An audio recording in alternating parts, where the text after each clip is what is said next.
معجم اوسط حدیث نمبر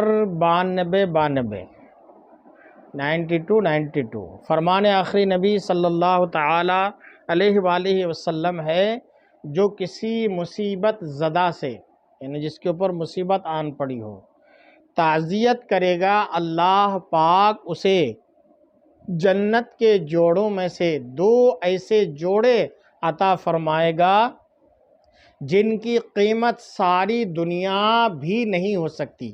اللہ اکبر!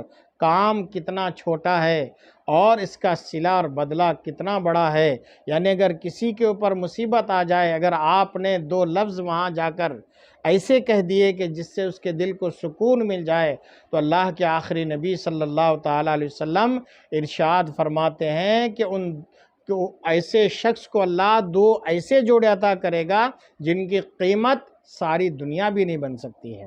لہٰذا اگر کسی ہمارے بھائی کو، کسی بہن کو کوئی تکلیف پہنچ جائے، مصیبت پہنچ جائے، رنج پہنچ جائے، تو تعزیت ضرور کرا کریں، یعنی ان کے پاس جا کر کچھ ایسے الفاظ ضرور ادا کریں کہ جس سے ان کو راحت اور آرام ملے۔ آج تو ہوتا کیا ہے کہ اگر کسی کو مصیبت پہنچتی ہے، کوئی کسی حادثے کا شکار ہو جاتا ہے، تو اور دل ہی دل میں ہنستے ہیں، تو اچھا ہوا، یہ ہوا، فلانا ہوا، ڈھماکہ ہوا۔ نہیں میرے بھائیوں، یہ مومن کی صفت نہیں ہے۔ مومن کی صفت یہ ہے کہ اگر کسی مومن بھائی کو، کسی مسلمان بھائی کو مصیبت پہنچ جائے تو آپ مصیبت میں ان کی تعزیت کریں۔